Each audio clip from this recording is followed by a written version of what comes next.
Subscribe करें जनता की आवाज़ आप तक को और बेल आइकन को दबाएं और पाएं सबसे पहले न्यूज़।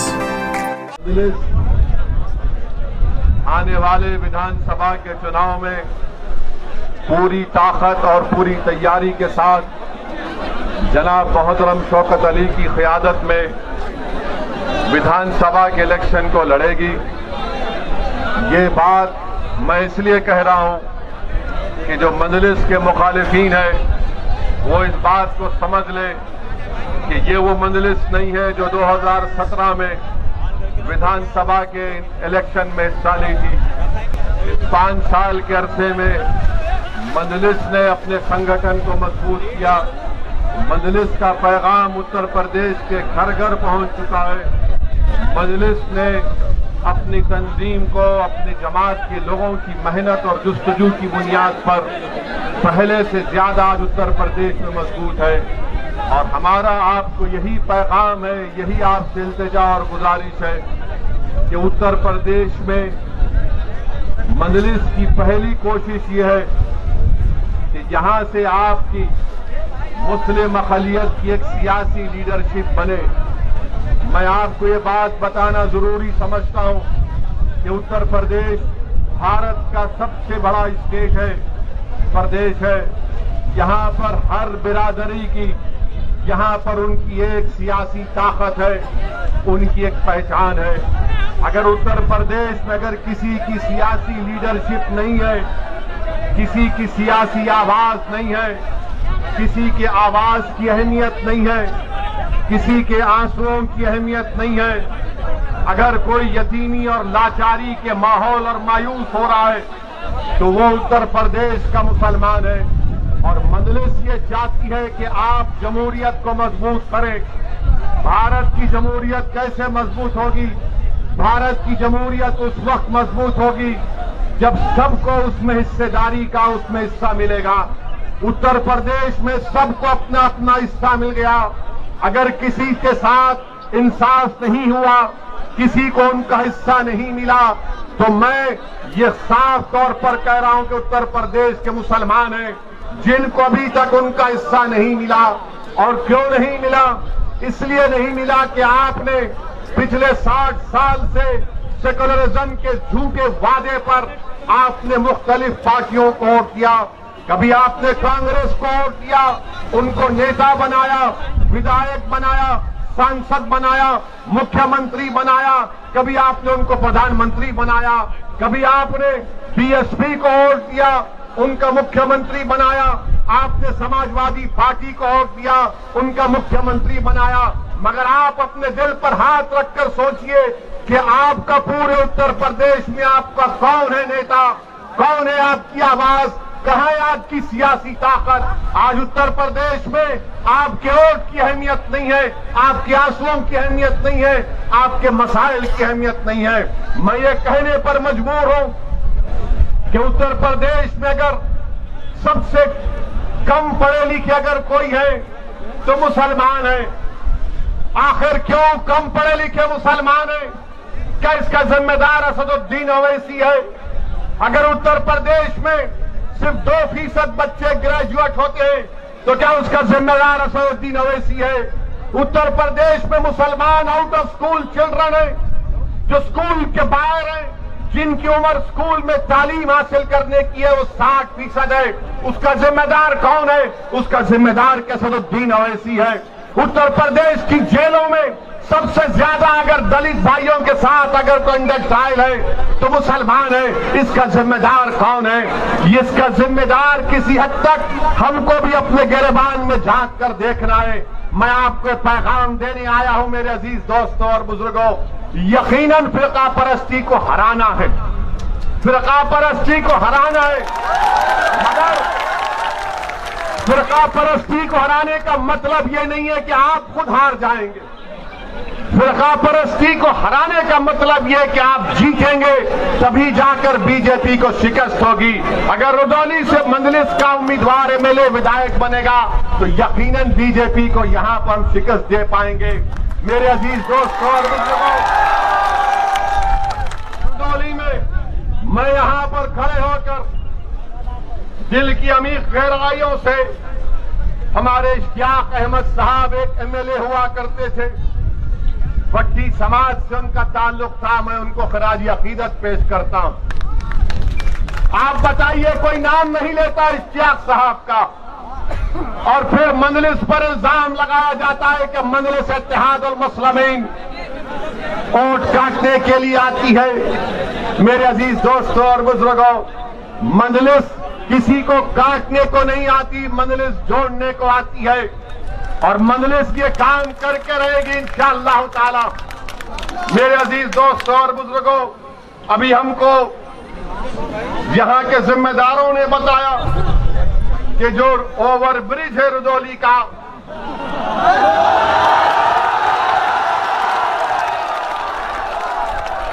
अब आप जाकर समाजवादी के लोगों से पूछेंगे ओवर ब्रिज क्यों नहीं बना 2 साल से, तो 5 साल से, तो बोलेंगे ओवैसी यहां से गया था इसलिए नहीं बना। ओवर ब्रिज नहीं बना, और जो मुख्यमंत्री बाबा हैं, बाबा को भी पता नहीं है। बाबा को बोलेंगे ओवर ब्रिज, तो बाबा बोलेंगे नाम बदल दो। यानी हमारा हाल ऐसा हो गया है। और फिर ओवर ब्रिज नहीं होने की बिना पर हाईवे पे आने के लिए लंबा सफर 10 किलोमीटर का करना पड़ता है। और दूसरी बात यह है कि यहां पर जो कम्युनिटी हेल्थ सेंटर है, माशाअल्लाह खंडेर में तब्दील हो चुका है। मेरे अजीज दोस्तों और बुजुर्गों, पाइपलाइन के लिए रोड खोद दी गई है, मगर ये विकास हो रहा है बाबा के दौर में। बाबा के पास एक ही फार्मूला है, जाके बाबा को बोलिए सर वो लोग नाम बदल दो, काम हो जाएगा। फिरोजाबाद में 50 बच्चे डेंगू से मर गए, 50 बच्चे। नाम बदल दो, क्या नाम बदलने से बच्चे मरना बंद हो जाएंगे? मेरे अजीज दोस्तों और बुजुर्गों, फिर ये आपके रुदौली में मेरे पास रिकॉर्ड है, ये अखिलेश भी नहीं बोल सकते, ना कांग्रेस ना बसपा के लोग बोल सकते हैं। वो सिर्फ आपको बोलेंगे वोट डालो, वोट डालो, हमको वोट डालो, मगर हासिल क्या हुआ बताइए कि उत्तर प्रदेश में माइनॉरिटीज के लिए, जिसमें मुसलमान भी शामिल हैं, 2019-20 में मोदी सरकार ने बाबा की सरकार को 116 करोड़ रुपए दिए कि मुसलमानों के उन गांवों में जहां पर 25% माइनॉरिटी रहते, काम कराओ, स्कूल बनाओ, अस्पताल बनाओ। 116 करोड़ दिए गए, और जिसमें से बाबा की सरकार ने, महाराष्ट्र ने सिर्फ 16 करोड़ खर्चा किए। और महाराज बोलते, मोदी बोलते सबका साथ, सबका विकास, सबका विश्वास। 116 करोड़ में सिर्फ 16 करोड़ खर्चा किए गए। दूसरी बात कि रुदौली तहसील में क्या कोई हायर सेकेंडरी स्कूल है? गवर्नमेंट का है, क्यों नहीं है? क्या हमको हमारे बच्चों को स्कूल में पढ़ाने का शौक नहीं है? क्या आप अपने बच्चों को तालीम दिलाना नहीं चाहते? क्या अपने बेटियों को पढ़ाना नहीं चाहते? तो ये लोग बोलेंगे नहीं, मुसलमान बच्ची को नहीं पढ़ाना चाहता। अरे दिमाग तेरा खराब है, हम पढ़ाना चाहते, काबिल बनाना चाहते, ताकतवर बनाना चाहती अपनी बेटियों को। इनको अफगानिस्तान के लड़कियों पर जुल्म की बड़ी फिक्र है, मगर रुदौली में बच्चियों के पढ़ने के लिए ये इनका दोगला दोहरा चेहरा है। और फिर आप देख लीजिए कि फिर उत्तर प्रदेश की बाबा की सरकार ने कहा कि कोविड आया तो मई में फैसला किया कि ऑनलाइन स्कूलों को स्कूल में तालीम दी जाएगी। आपको मालूम मेरे भाई, आपके रुदौली में कितने टीचर को कंप्यूटर इस्तेमाल करना आता?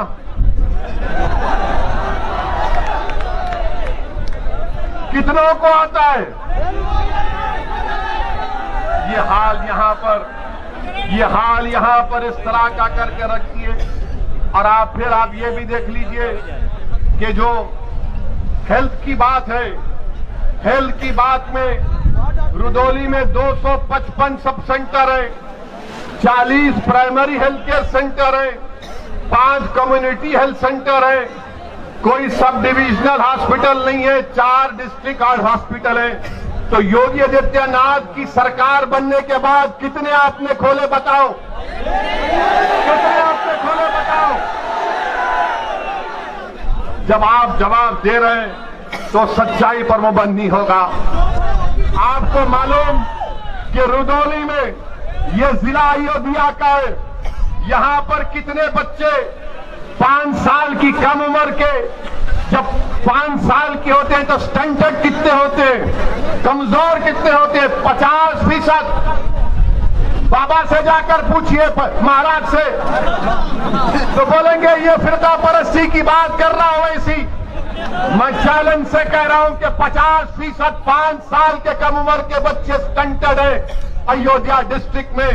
कौन सी हुक्मरानी बीजेपी उत्तर प्रदेश में कर रही है? और फिर वेस्टेड बच्चे 19%, अंडरवेट यानी जो उम्र में वजन उनका होना चाहिए कितने मालूम आपको? 45%। मैं जो कुछ कह रहा हूं, अगर मेरी बहन, मेरी मां मेरी बात को सुन रही है तो कहेगी कि हाँ ये बात सच है कि जिस बेटी को मैंने 9 महीने अपने पेट में रखकर पैदा किया, आज वो स्टंटेड भी है और उसका वेट भी कम है। मेरे अजीज दोस्तों और बुजुर्गों, वहीं पर यह सरजमीन, हम जब यहां पर आ रहे थे तो 2 दिन से हमारे माशाल्लाह मीडिया के बड़े बड़े लोग बोलना शुरू कर दिए कि ओवैसी अयोध्या को नहीं जा रहे हैं, ओवैसी अयोध्या का नाम नहीं लेते हैं। मैंने कहा भाई साहब, अयोध्या भी भारत में है, फैजाबाद भी भारत में है और ओवैसी भी भारत में है। अब फैजाबाद की तारीख इनको नहीं मालूम, जो शाम में 6 बजे टीवी पर बैठते हैं, 8 बजे बैठते हैं, 9 बजे बैठते हैं, ऐसा बैठकर भाषण देते हैं, खुतबा देते हैं और ऐसा देते हैं कि बस नरेंद्र मोदी उनको देखे तो कहे कि ये तो मेरा घर वाला। क्या कहा उन्होंने कि ओवैसी को अयोध्या नहीं जा रहे? मेरे भाई, अयोध्या भी जाएंगे, क्यों नहीं जाएंगे? हम जब कश्मीर गए तो अयोध्या नहीं जाएंगे। और फैजाबाद की तारीख, इनको नाम फैजाबाद से इतनी जलन क्यों है? नाम बदल दिया, पेट में दर्द क्यों होता है?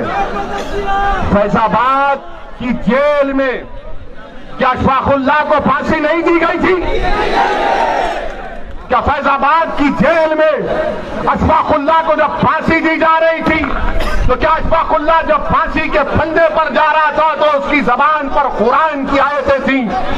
जब अशफाकुल्लाह फांसी के फंदे पर गया तो रास्ते में जेल के लोगों से मिलकर कहा कि खुदा हाफिज, मैं अपने रब से मिलने जा रहा हूं। क्या अशफाकुल्लाह ने जब फांसी का फंदा लेकर उसको चूमा और अपने गले में डाला तो पूछने वाले ने पूछा कि बता मरने वाले, तेरी आखिरी ख्वाहिश क्या है? तो अशफाकुल्लाह ने क्या ये नहीं कहा कि ला के रख दे खाके वतन मेरे कफन में? ये मोहब्बत के मज़ार अशफाकुल्लाह ने, ये हमको बोलना पड़ता है, वरना ये 6 बजे 8 बजे 9 बजे बैठकर जो चीखे मारते हैं, जो पुकारते रहते हैं कि हाँ माई बाप देख लो हमको आपकी तारीफ में बोल रहे हैं, इनको बताना पड़ेगा, इनको बताना पड़ेगा कि ये लोग बात करते हिंदू और मुसलमान के इत्तेहाद की, मोहब्बत की, यकीनन वो पैदा होना चाहिए। और कैसे पैदा होगा? अशफाकुल्लाह और राम प्रसाद बिस्मिल की दोस्ती कैसी थी? राम प्रसाद बिस्मिल अशफाकुल्लाह एक मंदिर के पास बैठे थे शाम के वक्त, एक मुसलमान आ गए मंदिर पर हमला करने के लिए, तो अशफाकुल्लाह ने अपना रिवॉल्वर निकाल कर कहा, खबरदार तुम मंदिर पर हमला नहीं करोगे वरना अशफाकुल्लाह फायर करेगा। ये मोहब्बत की मिसालें थी। क्या आपको मालूम नहीं? सुनिए, मैं थाली बजाने के लिए या आपसे दाद हासिल करने के लिए यहां पर नहीं आया हूं। मैं तुम्हारी थालियों का मोहताज ना कभी था ना कभी रहूंगा। मैं किसी का मोहताज हूं तो अल्लाह का मोहताज हूं। मैं तुमको आपको बताने आया हूं कि अपने दिलों में एक इनकलाब पैदा करो, अपने दिलों में एक तब्दीली पैदा करो। अगर जिंदा हो तो जिंदा कौम की मिसाल बनो, अगर जिंदा हो तो हरकत करो, अगर जिंदा हो तो अपनी पार्टी का वोट दो, अगर जिंदा हो तो तोड़ दो ये तमाम गुलामी की कैदियों की जंजीरों को जो 60 साल से तुमको डरा डरा कर तुम्हारा वोट हासिल करके हमको बर्बादी के चाहने पर लाकर खड़ा कर दिया। मेरे अजीज दोस्तों और बुजुर्गों, अशफाकुल्लाह शहीद को एक मुसलमान जेलर जाकर अशफाकुल्लाह से कहता है कि अशफाकुल्लाह तुम गवाही माफी बन जाओ, तुम ये तमाम जो दीगर हिंदू हैं जिन पर काकोरी ट्रेन का मुकदमा हुआ तुम उनके खिलाफ बोलो। तो अशफाकुल्लाह ने कहा, मैं एक मुसलमान हूं और बाकी मेरे साथी हिंदू हैं। मैं अपने आप को गिरने नहीं दूंगा, ना अपनी कौम को गिरने दूंगा। मैं अंग्रेजों के खिलाफ था और रहूंगा। मेरा ख्वाब है कि मुल्क आजाद हो। मैं आज रुदौली में खड़े होकर आप तमाम से अपील कर रहा हूं कि अगर हम अशफाकुल्लाह के ख्वाबों को पूरा करना चाहते हैं, अगर हम राम प्रसाद पंडित राम प्रसाद बिस्मिल के ख्वाबों को पूरा करना चाहते हैं, तो अशफाकुल्लाह ने ये ख्वाब देखा था। अशफाकुल्लाह ने ख्वाब देखा था कि मुल्क जब आजाद होगा तो यहां पर सबको उनका हिस्सा मिलेगा। अशफाकुल्लाह ने ख्वाब देखा था कि मैं फांसी के फंदे पर चढ़ जाऊंगा, 27 साल की उम्र में अपनी जवानी को इस मुल्क पर कुर्बान कर दूंगा, मगर आने वाले नौजवानों का मुस्तकबिल खराब नहीं होगा। नौजवानों, रुदौली के गय्योर नौजवानों, उत्तर प्रदेश के मेरे गय्योर नौजवानों, तुमको अशफाकुल्लाह के ख्वाबों को पूरा करना है। तुमको पंडित राम प्रसाद बिस्मिल की तरह उस मोहब्बत की निशानियों को बताना है, और मोहब्बत होगी तो गुलामी नहीं होगी, हिस्सेदारी की मोहब्बत होगी, हिस्सेदारी की मोहब्बत होगी। ख्वाब अशफाकुल्लाह ने देखा था, अब उन ख्वाबों को पूरा करना आपकी जिम्मेदारी है। ख्वाब देखना शुरू करो और ख्वाबों को पूरा करने के लिए जिद्दोजहद करना पड़ेगा।